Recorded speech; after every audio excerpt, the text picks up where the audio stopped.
Here's a statistic for you. The National Center for Missing and Exploited Children, NCMEC, has reported that less than 1% of the 200 and some odd tips they get every year, less than 1% are investigated by police. So why are police going in places like proactive stings and ginning up situations, creating scenarios, approaching men who have indicated no interest on an adult dating site? They're on an adult site looking for adult hookups, and you have the police working this scheme around them. They have all these other ones that they could be looking at, but they're here. Well, this just illustrates some of the problems that we have when we're trying to get a hold of the idea of sexual abuse in this country.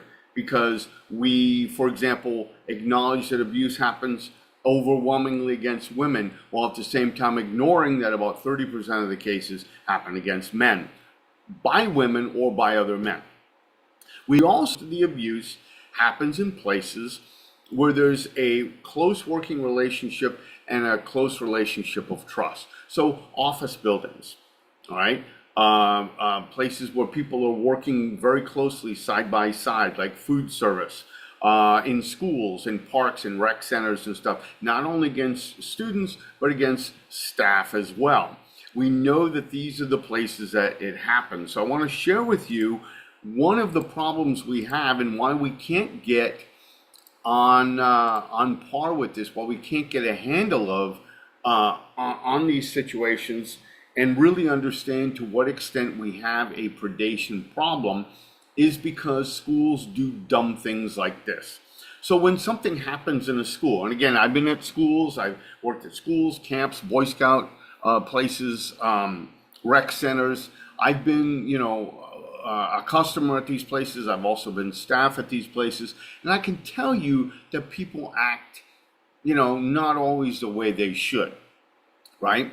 So I know that even though you have policies and procedures and everybody's educated, you get people who will fall into the trap unwittingly and should not be prosecuted. And you have people who do it wittingly, deliberately, and they're not prosecuted. I mean, we are really all over the map on this. And here's an example where Albemarle County, which is in and around Richmond, Virginia, really have screwed up. And I've seen this with schools over and over and over again, right? So they've had a series of scandals where superintendents and I think principal, a couple of staff people have been involved with CP, but the principals and a couple of superintendents have been charged with sexual harassment. And usually what you would do if it were just a teacher is you get rid of them immediately. You force them out, you make them resign. If it's something you can't prove, you prosecute them and remove them. You suspend them without pay. Well, administrators very often are not suspended, and if they are, they're suspended with pay, right? And then they develop a policy. Well, the reason they develop these weak, anemic little policies is because they don't want to stifle the climate that they have where it's working. Another reason is they don't want to admit too much guilt. Because it is true that when you have a tough policy, people will say, you see, you have this tough policy because you're guilty. And while adjudication is going on, you have to be careful that you don't fall into that trap, and then a lot of good things can go down with the bad. As school system leadership falls, you also get, the feelings of staff also fall, the morale just plummets. But it's tricky. Sometimes when you get rid of the right people, morale goes up. And so since school divisions don't always know how to handle this, and it is a sensitive and challenging situation, they end up with these wishy-washy little policies. So here was a look at these happy people, right? This is at the Albemarle County School District meeting. And these are very angry people because the policies and procedures don't appear to be anything short of tone deaf. And I'll put it in the words of a parent here. The proposed policy still does not require independent investigations, That's something they could do. It does not require automatic removal of employees from student conduct during serious investigations. It does not require accountability. This is deadly for you when you have members of the public saying you're not accountable to them and they elect you. It does not establish meaningful consequences for administrators who fail to report or respond to the warning sign. Policies alone do not protect the children. Accountability does, transparency does, independent oversight does. And this is really the issue. There is a two-tiered system of justice, and there's also a two-tiered system of accountability.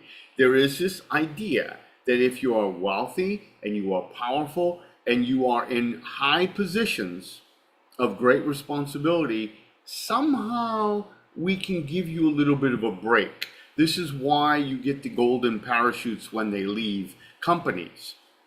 That, Fortune 500 companies, when they run it into the ground, they do damage to the brand and they leave with a lot of money. Why are they, this is what they call failing upward. Why are you rewarding these people for doing a disastrous job? No one else gets that.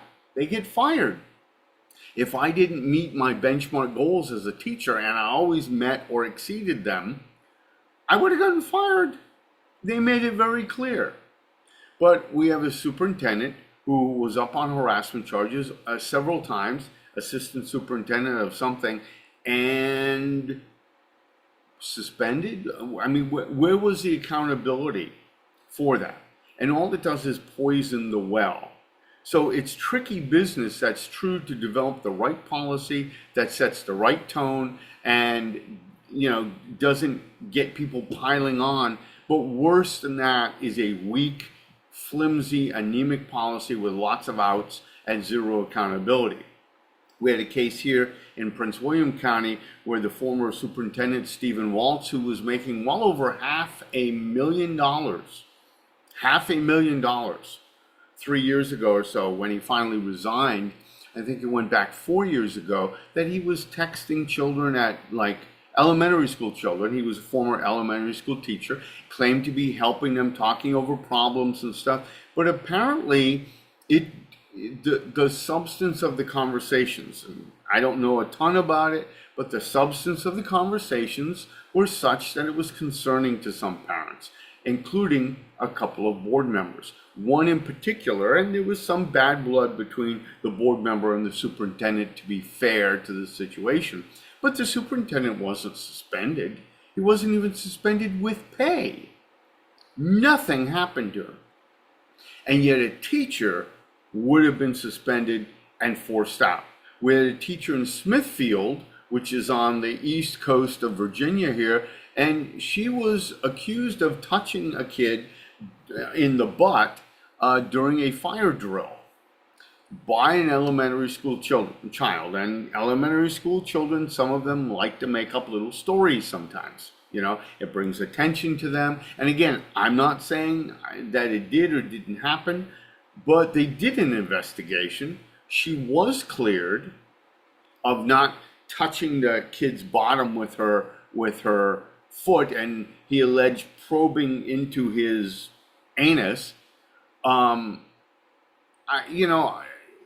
kids were up against the wall. They were bent over like this, assuming the position during a fire drill. And I could see a teacher touching a kid to silence them for a fire drill or an active shooter drill or something of that sort. And this kid taking it too far. While they investigated, they found she didn't do anything, but they still forced her out. And this was a veteran teacher, right? This is institutional knowledge that you're throwing out of a profession that fewer and fewer people every day want to be a part of. So how does this make any sense? Well, we are sex crazed in a different way, in that, we have I've described it as a war on sex and sexuality. We're attacking not only people's sexuality, trans people, LGBTQ people, etc., but we're also, having this hyper masculinity out there where young men are feeling the pressure, the social pressures and the economic pressure that they can't get ahead, they can't find a mate. This creates frustration in their lives, and they act out on that, and they appeal. They become victims of this hyper-masculinity and these influencers who say what you really need to be is more of a brute, a masculine brute, and that will attract a woman. It's ridiculous. We also see predation everywhere. Any adult who talks to a child obviously is thinking sexually about them. I mean, it is ridiculous. Then we have the police going on the proactive stings and creating an environment where they are setting people up. They are ginning it up. They're nudging it along. They're asking people if they're interested in sex with children. They're pretending to be an adult and then switching it to children. And then they're saying they've just captured the greatest predator of all. It's ridiculous what's happening out there, okay? They are conflating their statistics. Besides, they're taking statistics that have to do with human trafficking, child prostitution, adult prostitution, human labor trafficking, CP, Romeo and Juliet cases, where you have somebody, I've said, who's 17, turns 18, has a 16-year-old girlfriend, and suddenly he's being charged for child pornography for a consensual relationship among teens that should not be the purview of the police or the government, in my view and the view of many others, including judges who feel that their hands are tied because the laws are changing, making that young man a lifetime registrant sometimes on the sex offender registry just because he had a teen romance. It's preposterous. So in some areas, like in the NCMEC, you've got 99% of the calls into the NCMEC center that are not even being looked at. And you have 1% maybe that's being looked at. And why? Because the police are too busy setting people up online. And again, you know, you can argue with me all you want, and some people can, but where's your evidence of this? You keep asking me for evidence, but where's your evidence? And all I ask you to do is come forward with some of your evidence and we can discuss it.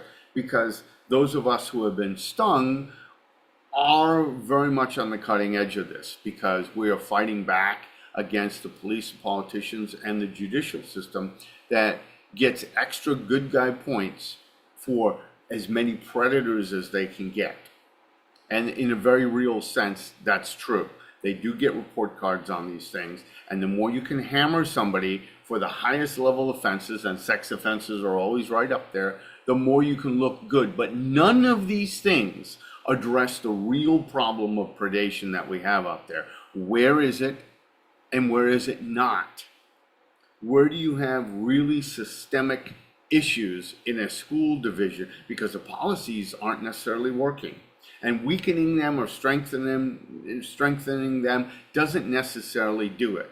What you need to do is get a handle on what the real level of the problem is, so that people feel comfortable with a tougher policy or a weaker policy, because everybody's in a safer space. And I don't know exactly how one does that, but I do know that the way we're doing it now isn't working at all.